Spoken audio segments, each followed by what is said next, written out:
Este es el sexto estudio de Cuando allá se pase lista. Está basado en Romanos capítulo 16, versículos 21 al 24. Lo denominé una galería de gracia. Déjeme contarle que hace unos cuantos años tuve el privilegio de visitar con mi esposa la capital de Austria y visitar un famoso museo. Allí en el Museo de Viena pudimos ver obras maestras de Rafael, Rembrandt y Anthony van Dyck. Hace unas semanas trajeron a la biblioteca de mi ciudad unas obras de Monet para que la gente las pudiera ver. Son obras de maravillosa hermosura y color. Pero, ¿cuánto cuesta el buen arte? El otro día leí que una pintura de Vincent van Gogh se vendió en una subasta por $82 millones. Sí, escuchó bien. Hace no mucho se vendió la obra de arte más cara del mundo, una pintura de Pablo Picasso a un precio de $104 millones. Y esa fue una inversión increíble, ya que el vendedor había adquirido la pintura antes que Picasso fuera famoso. Dicen que este hombre había comprado la pintura en el año 1950, había pagado unos $30.000 por ella. 60 años más tarde, el precio de esta obra subió más de 100 millones. Francamente, es impresionante ver las cosas que la gente considera que no tienen precio. Ahora bien, a mí me parece más fascinante e interesante aún estudiar la vida de los artistas. Van Gogh, que fue un ministro metodista y tenía problemas de culpa y rechazo y terminó suicidándose, le dijo lo siguiente a su hermano unos días antes de quitarse la vida. Él dijo: «La tristeza permanecerá para siempre». También, las últimas palabras de Picasso fueron: «Brinden por mí». Cuando uno va a un museo grande, verá en las paredes de las galerías obras de arte que no tienen precio, obras de artistas que hace muchos años dejaron su marca. Pueden ser obras talladas en bronce o en mármol, junto a pinturas diversas que la gente anhela tener. A mí me parece fascinante que Dios considere que su obra maestra sea de carne y hueso. Sus mayores obras están vestidas con piel. Usted y yo somos sus obras de arte con vida. Pablo le escribió a los Efesios diciendo en el capítulo 2, versículo 10, «Somos hechura suya». Esto proviene de la palabra griega poema, que significa literalmente que somos el poema de Dios, su obra de arte. Si usted quiere visitar la mayor galería de obras de arte, vaya a la iglesia y mire alrededor. Mire bien a sus hermanos, son obra de arte de la gracia de Dios.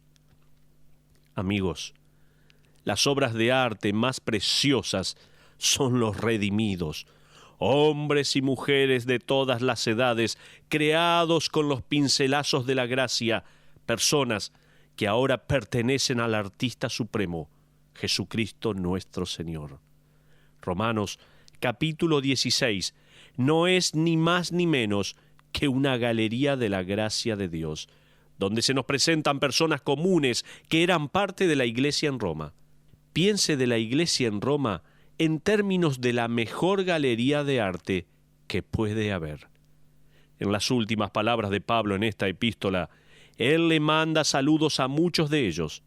Ahora, cuando él termina con los saludos, él incluye saludos de otros hermanos que estaban en Corinto con él. Hermanos que eran parte de la galería de la gracia, pero en Corinto.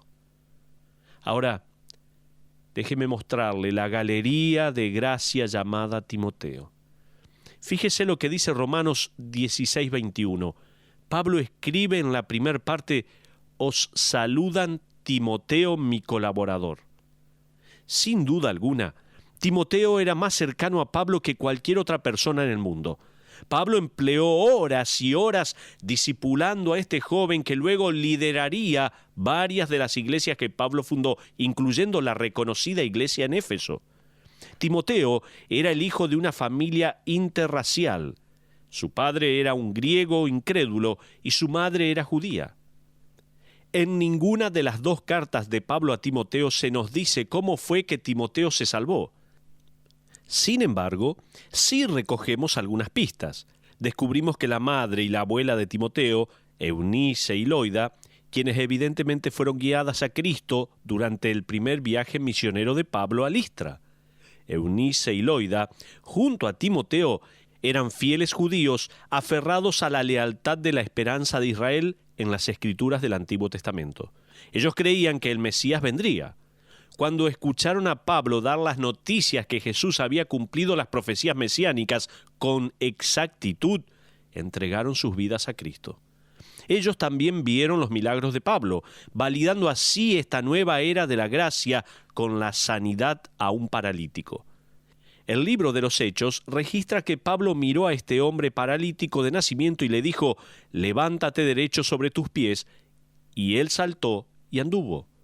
Los ciudadanos de Listra asumieron inmediatamente que los dioses habían venido a la tierra y comenzaron a adorar a Pablo y a Bernabé, hasta que Pablo los convenció de que ellos eran tan solo hombres cuyo poder procedía del único y verdadero Dios. Timoteo, Eunice y Loida pueden haber visto ese milagro de Pablo y la reacción frenética del pueblo de adorarlo. Quizás escucharon cuando un grupo de judíos vino de Antioquía y buscó el apoyo de la gente, de manera que esta multitud buscó piedras para matarlo y luego lo arrastraron fuera de la ciudad presumiendo que estaba muerto. Hechos registra que los discípulos se reunieron alrededor de Pablo para presenciar lo que muchos creen, su resurrección. Él luego se levantó y entró nuevamente a la ciudad, como dice Hechos 14, versículos 19 y 20. Luego de algún tiempo, Hechos 16 nos dice que Pablo regresó a Listra, donde le presentaron a Timoteo, quien comenzó a acompañarlo en sus viajes. Muchos creen que Timoteo tenía unos 21 años cuando comenzó a viajar con Pablo. En algún punto, unos 21 años atrás, su madre, que había violado la ley al casarse con un gentil incrédulo, debe de haber ofrecido sus oraciones y su esperanza por su hijo, al cual bautizó Timoteo, que significa el que honra a Dios.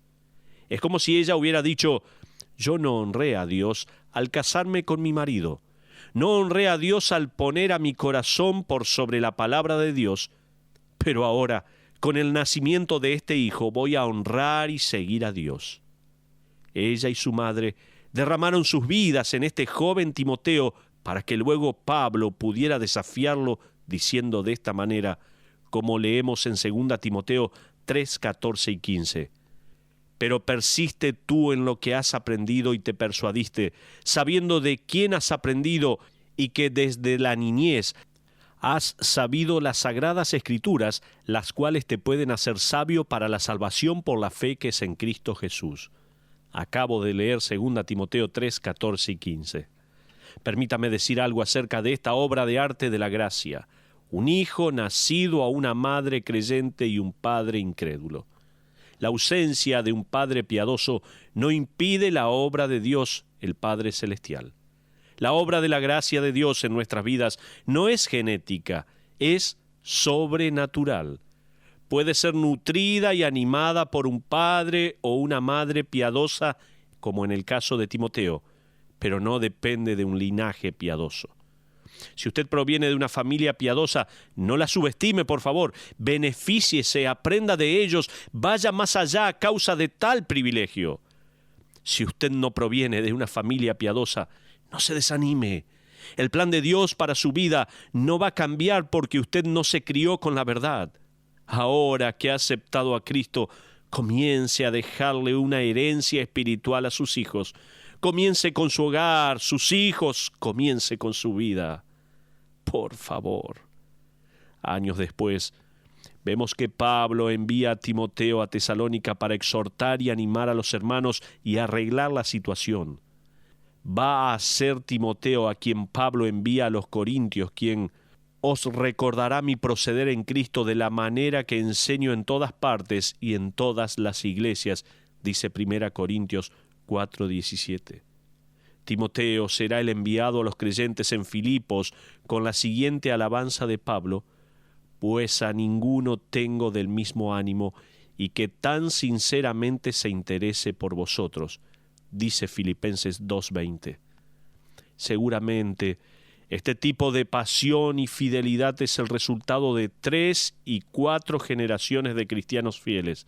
Esta es la manera en la que uno entra a la galería de la gracia, ¿no? Amigos, los padres piadosos no garantizan piedad en uno.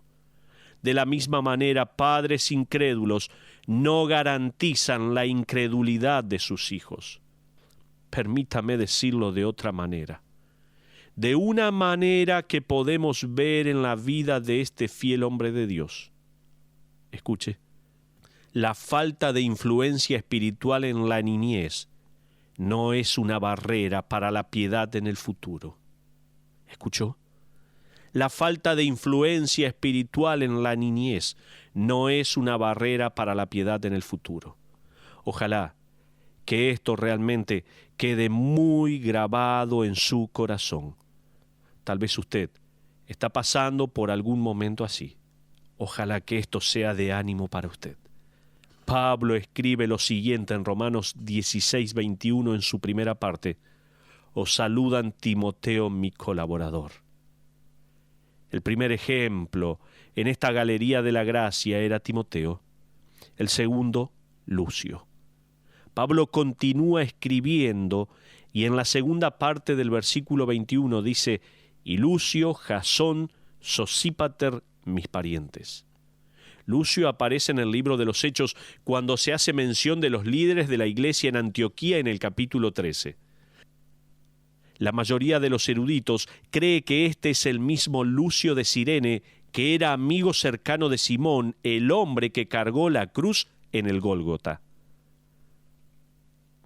Este Lucio era uno de los maestros fieles de la iglesia de Antioquía.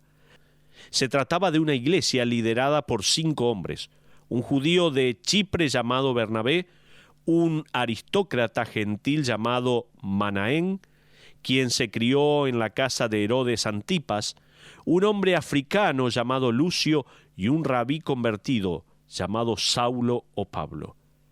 El liderazgo incluía un gentil, un judío, un negro, un blanco y un rico.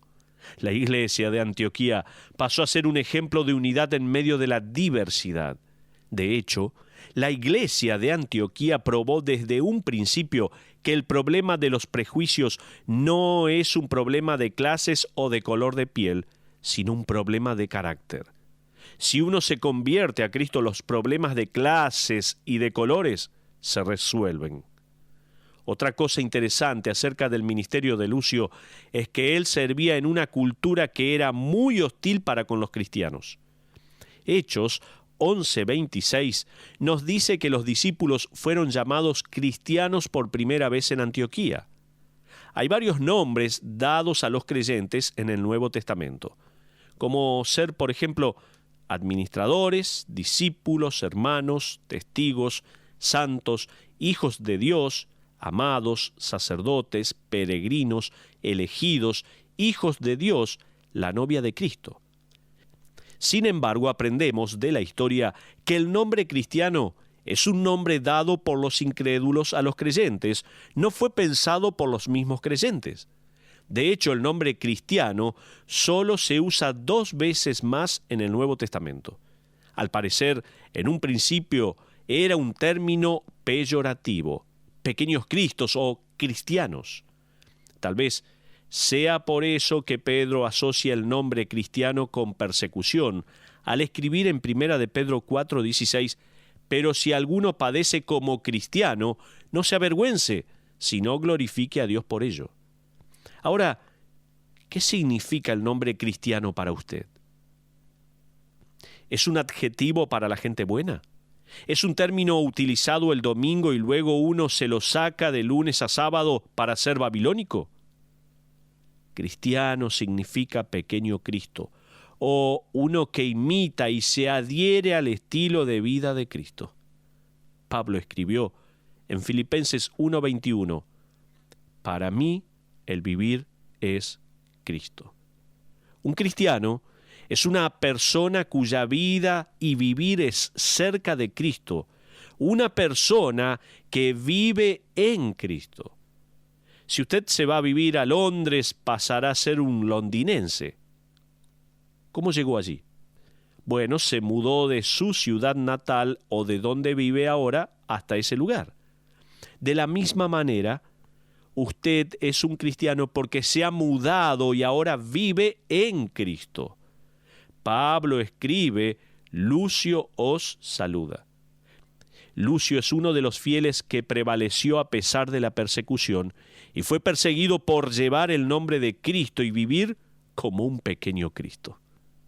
Ahora, Pablo menciona en el versículo 21 a Jasón, otro más de esta galería. Jasón también aparece en un evento dramático que está registrado en Hechos capítulo 17. En esta oportunidad, Pablo y Silas estaban predicando el Evangelio en Tesalónica cuando, tal como nos dice Lucas en Hechos 17:5, los judíos que no creían, teniendo celos, tomaron consigo algunos ociosos hombres malos y juntaron una turba, alborotaron la ciudad y asaltando la casa de Jasón, procuraban sacarlos al pueblo. Evidentemente, Pablo y Silas se habían refugiado en la casa de Jasón y luego lograron escaparse. En los versículos 6 y 7 leemos: pero no hallándolos, trajeron a Jasón y a algunos hermanos ante las autoridades de la ciudad, gritando: estos que trastornan el mundo entero también han venido acá, a los cuales Jasón ha recibido. Acabo de leer Hechos 17, versículos 6 y 7. ¿Se imagina esta escena y este testimonio? Continuemos leyendo qué sucedió en los versículos 7 al 9. Dice la palabra de Dios: y todos estos contravienen los decretos de César, diciendo que hay otro rey, Jesús. Y alborotaron al pueblo y a las autoridades de la ciudad, oyendo estas cosas. Pero obtenida fianza de Jasón y de los demás, los soltaron. El coraje de Jasón no necesita ser explicado. Es evidente.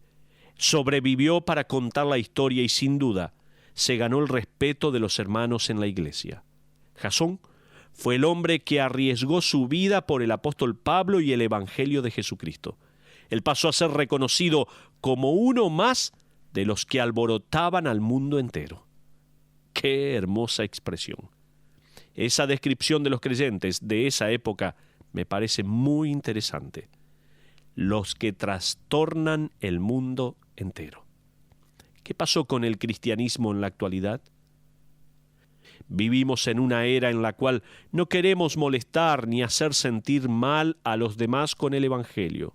A veces se piensa: hagamos del cristianismo algo agradable, promovamos al cristianismo como una opción fácil para que la gente lo pruebe.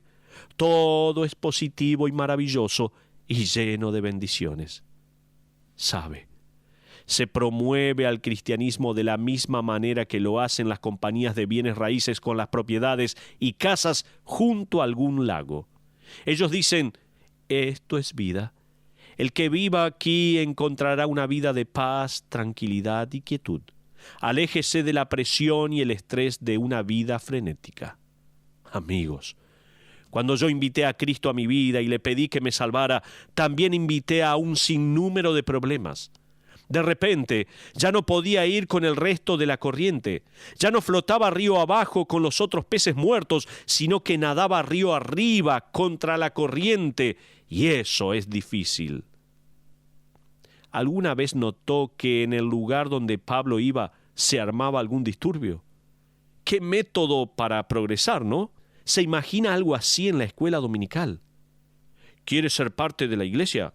Bueno, aquí le vamos a enseñar a curar heridas, a cómo pagar fianzas. Y esta noche tenemos una clase especial: cómo perseverar en la persecución. ¡Qué hermosa clase de escuela dominical! Pero lamentablemente no es así. La gente espera que al cristianismo se lo reciba de brazos abiertos. Nuestro evangelio está tan diluido que ya no le molesta al incrédulo? ¿Hemos diluido tanto la verdad de Dios que durante las elecciones los políticos dicen ser cristianos para ganar así más adeptos? Pregúntele a Jasón cómo era ser creyente. Él es una de las obras de arte en la galería de la gracia. Pero ahora, en el versículo 21, Pablo menciona a otro hermano, Sosípater. Dice, Lucio, Jasón y Sosípater, mis parientes. Sosípater era uno de los bereanos que se convirtió a Cristo en Hechos capítulo 17. Él estaba entre los que escuchaban a Pablo predicar y luego revisaban las Escrituras para ver si estaban en lo correcto. Sosípater era evidentemente uno de los muchos que vieron que lo que Pablo decía era verdad y pasó a formar parte de la Iglesia de Jesucristo. Otro más. Ahora en el versículo 22 leemos Tercio. Yo, Tercio, que escribí la epístola, os saludo en el Señor. Esto es interesante. Pablo no estaba escribiendo, él simplemente estaba dictando. Tercio, un hombre de la casa de Gayo, estaba escribiendo todo lo que Pablo le quería decir a los romanos. Muchos creen que Pablo tenía problemas de vista, una enfermedad llamada oftalmia, la cual adquirió en los llanos de Panfilia en su primer viaje misionero. Se trata de una enfermedad que lo dejaba a uno casi ciego. Pablo le escribió lo siguiente a los corintios.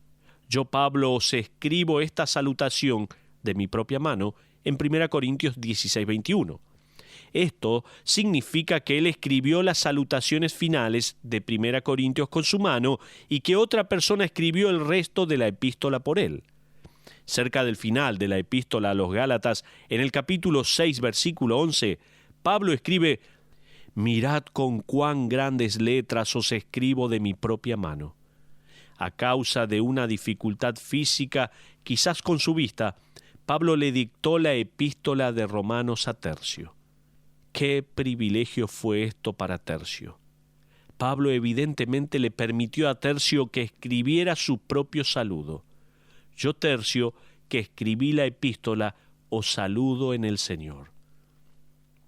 Es más interesante aún que Tercio no es un nombre sino un número.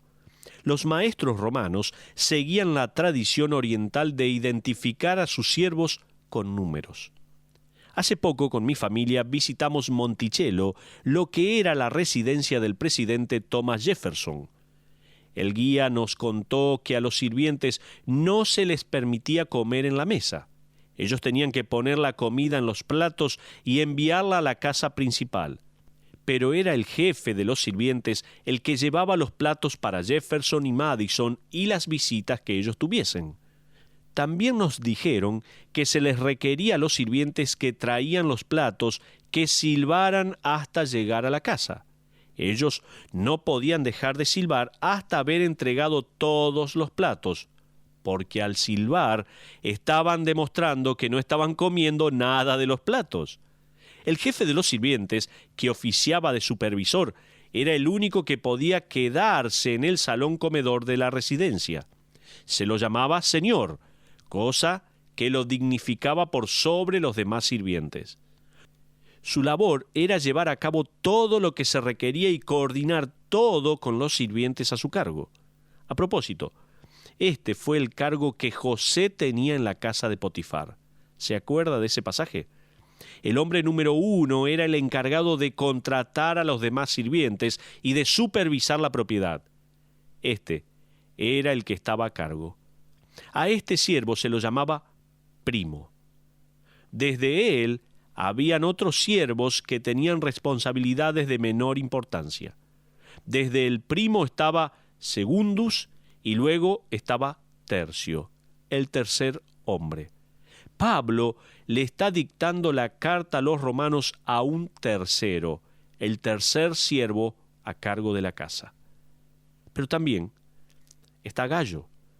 Muchos creen que Tercio era uno de los sirvientes del hombre mencionado por Pablo en el versículo 23. Dice, «Os saluda Gayo, hospedador mío y de toda la iglesia». La residencia de este hombre era lo suficientemente grande como para hospedar no solo a Pablo, sino a sus amigos y a la asamblea. Si vamos directamente al último nombre del versículo 23, encontramos a otro de los siervos de Gayo, y el hermano cuarto, dice allí. Él era el cuarto hombre en la cadena de servicio. Ahora bien, para que no pensemos que los siervos tenían un estatus menor en la iglesia, Pablo agrega el título hermano. Imagínese, en la galería de la gracia hay un amo rico con dos siervos que son el tercer y el cuarto en la línea. Y ambos son bienvenidos por Pablo y lo más importante, ambos son honrados miembros de la familia de Dios. Pablo menciona a otro hombre en el versículo 23. Dice allí la palabra: os saluda Erasto, tesorero de la ciudad y el hermano cuarto. Qué bendición es ver y saber que un líder político se alineó genuinamente con la iglesia de Jesucristo. En Hechos 19:22, él es descrito como el que le ayudaba a Pablo. Esto se refiere a un servicio habitual, una persona que servía y ayudaba a Pablo en cualquier forma que él podía. Y al servir a Pablo, estaba sirviendo a la iglesia y a la causa de Cristo. En el año 1929, unos arqueólogos que trabajaban en Corinto descubrieron una inscripción en latín que decía: Erasto, ministro de obras públicas, pavimentó este camino con su propio dinero. Ahora, no tenemos evidencia que Erasto haya renunciado a su puesto cuando Pablo escribió la epístola a los romanos. El contexto nos indica que él mantuvo su cargo y que sirvió a Cristo y a la ciudad de Corinto. Este hombre permanece hasta la actualidad, un ejemplo de lo que cada hombre o mujer de negocios debería ser. Fue posible en aquel entonces y lo es ahora también. ¿Se imagina una reunión de la iglesia en la casa del distinguido Gayo? Sus sirvientes habían preparado la casa, acomodado las sillas y preparado la comida. La asamblea se reúne y, como era costumbre, un pan y una copa de vino se comparte entre los hermanos para recordar la muerte del Señor Jesús. Allí está Gayo, tomando la cena del Señor con ellos. Erasto moja sus labios en la copa y la pasa al siguiente. Algo maravilloso está sucediendo en esta propiedad. Tiene que haber pasado algo maravilloso para que se pueda ver esta igualdad de esta manera. Pero vayamos haciendo una conclusión. Esta es la galería de la gracia, a donde los siervos y los amos, los hombres de Estado y los ciudadanos comunes pasan a ser hermanos. Esta es la obra maestra de Dios, donde hombres y mujeres son redimidos por Cristo y atraídos por la gracia. No hay color, no hay clase social, no hay agenda personal, no hay terreno que proteger, solo la gracia y el amor de Jesucristo.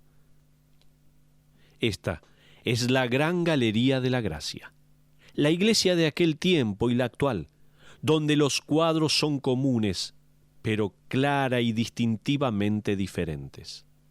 Cuando el mundo se detiene y echa una mirada, ellos ven algo de mucho más precio que una pintura que pueden colgar de alguna pared. Ven el tesoro de una vida transformada, una muestra de amor entre todas las razas y edades. Es la obra maestra del artista mayor en esta colección de obras llamada la Iglesia, la cual él aún está en el proceso de pintar y mostrar. Esta es la galería de las verdaderas obras de arte, que se muestran para el mundo y las huestes de los cielos. Nosotros somos la galería de la gracia de Dios.